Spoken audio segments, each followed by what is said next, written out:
இந்த சபையில ஏலம் எடுக்கிற முறை எப்ப வந்துச்சுன்னு நினைக்கிறீங்க?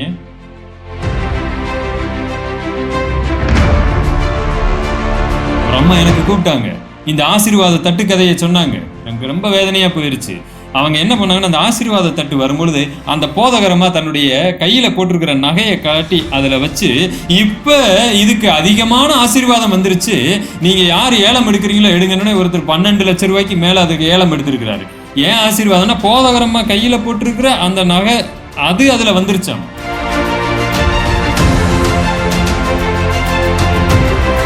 இன்றைக்கு நாம கஷ்டப்பட்டு கூலி தொழிலாளி பண்ணிக்கிட்டு அவங்களும் நம்ம சபையில உட்கார்ந்து இருக்கிறாங்க. சைக்கிள்ல வரக்கூடியவங்க இருக்கிறாங்க, நடந்து வரக்கூடியவங்க இருக்கிறாங்க.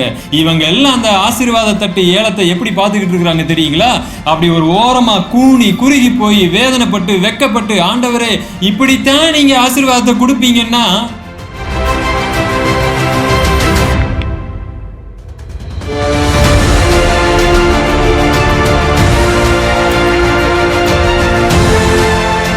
இன்றைக்கு நான் ஆசீர்வாத தட்டை குறித்து பேச போகிறேன். நிறைய பேர் இதை குறித்து பேசி இருந்தாலும் கூட, இன்றைக்கு இதை பேசுவதற்கு ஒரு முக்கிய காரணம் இருக்கிறது. பல இடங்களிலே இது நடந்து வருகிறது. தென்பாகத்திலும் சரி, சென்னை சில பெரிய பெரிய சபைகளிலே இன்றைக்கு இது தவிர்க்கப்பட முடியாத ஒன்றாக மாறிவிட்டது. ஒரு சிலருக்கு இந்த ஆசீர்வாத தட்டை பற்றி தெரியாம இருந்துச்சுன்னா வேற ஒன்றும் இல்லைங்க. ஒரு குறிப்பிட்ட நாளில் ஒரு ஆசீர்வாத தட்டுன்னு சொல்லிட்டு ஒரு சாதாரண தட்டு தான். அந்த தட்டில் சில பொருள்களை வைத்து யார் அதிகமாக ஏலம் எடுக்கிறார்களோ அவங்க வீட்டில் அந்த தட்டை போய் வச்சுக்கிட்டா அதிகமான ஆசீர்வாதம் கிடைக்கும் என்று நம்புகிறார்கள். இதை குறித்து இன்னைக்கு நாம பேச போகிறோம். ஏன் அப்படின்னு சொன்னா, என்ன பிரதர் இது வெறும் ஆசீர்வாத தட்டு, இது தப்புன்னு தான் தெரியுமே, இதை என்ன அப்படி நீங்க பேச போறீங்க? இதை நான் வெறும் தப்பாக நான் பார்க்கவில்லை. இது தேவனை அறியாத ஒரு செயலாக பார்க்கிறேன், தேவனை இழிவுபடுத்தும் செயலாக பார்க்கிறேன். பிற சமயத்தார் நம்மை குறித்து தவறாக எண்ணும்படியான ஒரு போக்கைத்தான் இது உண்டு பண்ணி இருக்கிறது என்று பார்க்கிறேன். ஆக இதை குறித்து நாம இன்றைக்கு தியானிக்க வேண்டிய கட்டாயத்திலே தள்ளப்பட்டிருக்கிறோம். சரி, இந்த சபையில ஏலம் எடுக்கிற முறை எப்ப வந்துச்சுன்னு நினைக்கிறீங்க? இது இப்பைக்கு நேத்து வந்தது இல்லைங்க.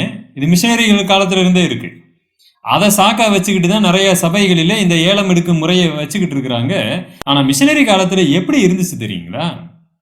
அன்றைக்கு பார்த்தீங்கன்னா, இவங்க வெள்ளையர்கள், இவங்கெல்லாம் கஷ்டப்படுறவங்க, அன்றாட கூலிகள். இவங்க வீட்டில் வந்து பார்த்தீங்கன்னா சாப்பாடுக்கே வசதி இருக்காது. இவங்க வேலை செஞ்சுட்டு வர்ற அந்த கூலியை வச்சு இவங்க வாழ்க்கை நடத்துவதற்கே கஷ்டப்பட்டுக்கிட்டு இருந்தாங்க. அந்த சமயத்தில் இவங்க எல்லாம் விவசாய தொழில் பண்ணதுனால அந்த விவசாயத்திலிருந்து வரக்கூடிய அந்த பொருள்களை இந்த மிஷனரிமார்கள் பணம் கொடுத்து வாங்குவாங்க. அப்படி பணம் கொடுத்து வாங்கும் பொழுது இப்படி அதிகமாக சில சமயம் அவங்க சொன்ன ரேட்டை விட அதிகமாக நீங்கள் வச்சுக்குங்கன்னு சொல்லும் பொழுது அவங்களுக்கு கொஞ்சம் கஷ்டமாக இருக்கும். என்னடா எப்படிடா இவர்கிட்ட நான் இவ்வளவு பணம் வாங்குறது, நீங்கள் வச்சுக்குங்க, ஃப்ரீயாகவே வச்சுக்குங்க, காசு வேணான்னு சொல்லுவாங்களாமா. ஆனாலும் இவங்க மிஷனரி என்ன பண்ணுவாங்கன்னா, அவங்க கஷ்டப்படுறாங்களேன்னு பார்த்துட்டு அதிகமான பணத்தை கொடுத்துருக்குறாங்க, அவங்க வாங்க மறுத்து இருக்கிறாங்க. அப்ப இந்த மிஷனரிமார்கள் தங்கள் ஊர்ல இருக்கக்கூடிய ஆக்ஷன் முறைமைய நீங்க உங்க நிலத்துல விளையிறத கொண்டு வந்து வைங்க, நாங்கள்லாம் மிஷனரிமார், நாங்க வெள்ளையர்கள் இருக்கிறோம், நாங்கள்லாம் அதை ஏலமாய் நாங்கள் எடுத்துக்கொள்ளுகிறோம். அதை எதுக்காக கொண்டு வந்தாங்கன்னா, இவங்க வந்து வைக்கிறத வேண்டுமென்றே இவங்க விலை அதிகமா கேட்டு அந்த அதிகப்படியான விலையை வச்சுக்கிட்டு வாங்க, அதை வந்து அந்த கொண்டு வந்து விவசாயி கொடுத்து அனுப்புவாங்க. இப்ப இந்த விவசாயிக்கு ஒரு இன்ஃபீரியாரிட்டி காம்ப்ளெக்ஸ் இருக்காது, தாழ்வு மனப்பான்மை இருக்காது. இது அன்றைக்கு இது ஒரு முறைமையாவே வச்சுக்கிட்டு இருந்தாங்க. அதன் மூலமா அவங்களுக்கு இந்த பணம் போய் சேரணும்னு அவங்க இதை பண்ணாங்க. ரொம்ப அற்புதமான ஒரு முறைமை தானே.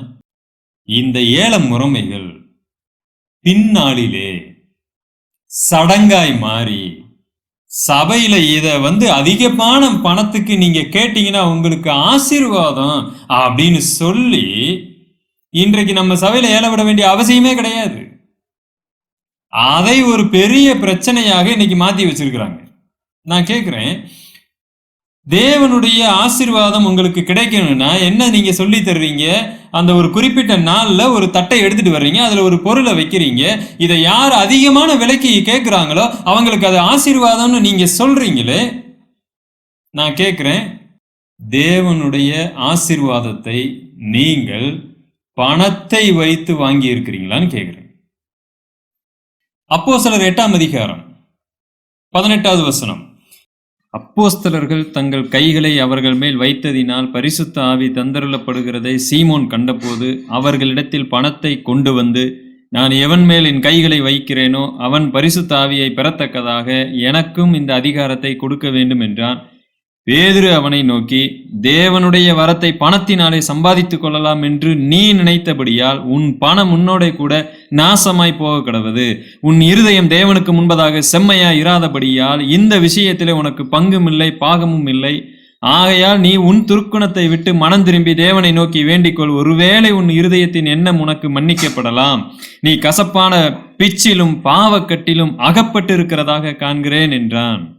இதேதான், நீங்க உங்க வீட்டுல ஆசீர்வாதம் வரணும்னு சொன்னா அந்த தட்டை விலை அதிகமா கொடுத்து எடுத்துட்டீங்கன்னா ஆண்டவர் அப்படியே மயங்கி உங்களுக்கு அந்த ஆசீர்வாதத்தை கொடுத்துருவாருன்னு நீங்க நம்புறீங்களே, அப்ப ஆண்டவரை குறித்து நீங்க என்ன மனசுல நினைச்சு வச்சிருக்கிறீங்க? இப்ப நான் கேட்கிறேன், ஒரு வீட்டுக்கு ஆசீர்வாதம் வேணும் என்று சொன்னால் அவங்ககிட்ட அதிகமான பணம் இருந்தாதான் ஆசீர்வாதம் கிடைக்குமா? தேவனை மட்டும் இழிவுபடுத்தவில்லை, இன்னொன்றையும் இழிவுபடுத்துகிறீர்கள். என்ன தெரியுங்களா? இல்லாதவர்களை வெட்கப்படுத்துகிறீர்கள்.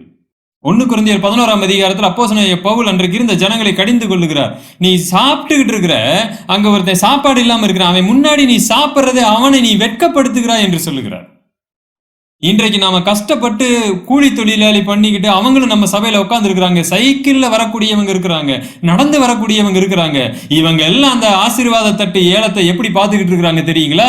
அப்படி ஒரு ஓரமா கூனி குறுகி போய் வேதனைப்பட்டு வெக்கப்பட்டு, ஆண்டவரே இப்படித்தான் நீங்க ஆசீர்வாதத்தை கொடுப்பீங்கன்னா இந்த ஆசீர்வாதமே எங்களுக்கு வேணாம் என்று சொல்லுகிற அளவுக்கு அவங்க ஒரு மூலையில அடங்கி இருக்கிறாங்க.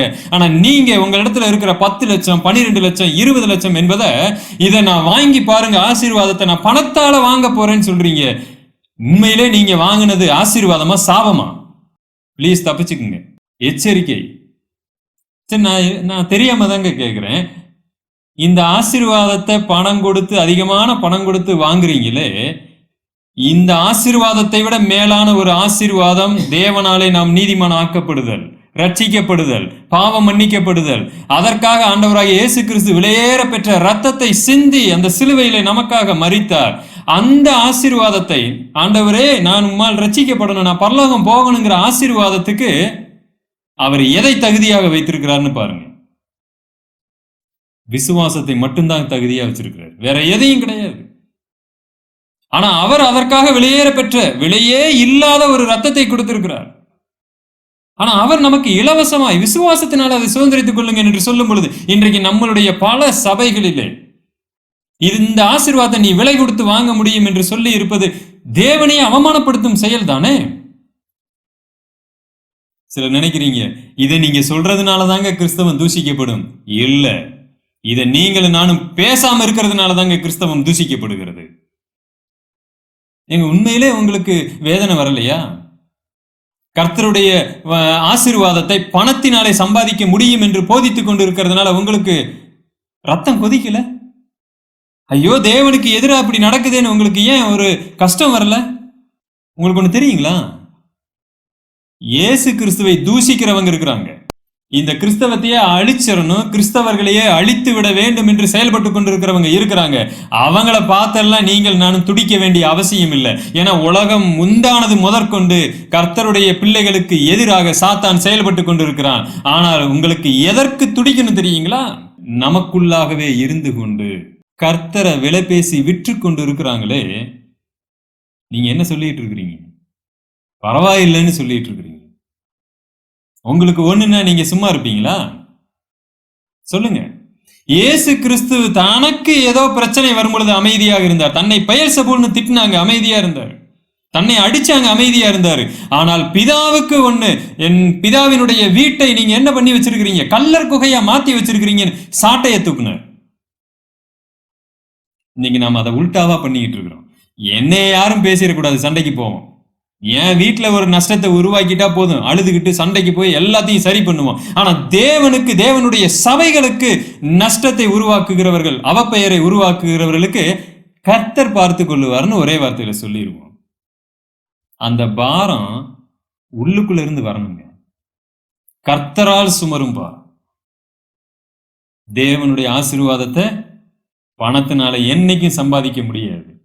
ஒருவேளை உங்களுடைய சபையில இது போன்ற ஒரு முறைமையை அவங்க வச்சுக்கிட்டு இருந்தாங்கன்னா, தயவு செய்து ஒண்ணு நீங்க தைரியமா பேசுங்க, இல்ல விலகி போயிருங்க. ஒரு அம்மா எனக்கு கூப்பிட்டாங்க. இந்த ஆசீர்வாத தட்டு கதைய சொன்னாங்க. எனக்கு ரொம்ப வேதனையா போயிருச்சு. அவங்க என்ன பண்ணாங்கன்னா, அந்த ஆசீர்வாத தட்டு வரும்பொழுது, அந்த போதகரம்மா தன்னுடைய கையில போட்டிருக்கிற நகைய காட்டி அதுல வச்சு, "இப்ப இதுக்கு அதிகமான ஆசீர்வாதம் வந்துருச்சு. நீங்க யார் ஏலம் எடுக்கிறீங்களோ எடுங்கன்னு" ஒருத்தர் ₹12,00,000 மேல அதுக்கு ஏலம் எடுத்திருக்கிறாரு. ஏன் ஆசீர்வாதம்னா, போதகரம்மா கையில போட்டிருக்கிற அந்த நகை அது அதுல வந்துருச்சாமா. போதகர்கள் பயன்படுத்துகிற பொருள்களிலே எந்த ஆசீர்வாதமும் கிடையாது. அவங்க போட்டிருக்கிற எந்த உடைமையிலையும் ஒண்ணும் கிடையாது. தயவு செய்து இது போன்ற மூட நம்பிக்கைகளை ஊக்குவிக்காதீங்க. நமக்கு ஆசீர்வாதத்தை தரக்கூடியவர் தேவன் மாத்திரம்தான். அது மாத்திரமல்ல, நீங்க எந்த ஆசீர்வாதத்தை தேடி ஓடுறீங்க? நமக்கு நித்திய ஜீவனையே கொடுத்திருக்கிறாருங்க. அதை விட வேற என்னங்க ஆசீர்வாதம் இந்த உலகத்துல எனக்கு வேணும்? இனி நம்மளுடைய சபைகளிலே இந்த மாதிரியான தேவனுக்கு விரோதமான காரியங்கள் நடக்கும் பொழுது, தயவு செய்து நீங்க தட்டி கேட்கலனாலும் பரவாயில்ல. அதை கண்டும் காணாமல் போகாதீங்க. அட்லீஸ்ட் அங்கிருந்து வெளியே போயிருங்க. விலகி ஓடுங்க. நீங்க அங்க இருக்கும் பொழுது அந்த சம்பவத்திற்கு நீங்கள் பங்காளியாய் மாறுகிறீர்கள். தேவனுடைய கோப ஆக்கினைக்கு உங்களை உட்படுத்திக் கொள்ளாதீங்க. தேவன் வேற எந்த விஷயத்திலையும் சாதாரணமா தான் இருப்பார். இது போன்று தன்னுடைய பெயரை அவமானப்படுத்தக்கூடிய விஷயத்துல அவர் தாங்கிக்கவே மாட்டார். எச்சரிக்கை.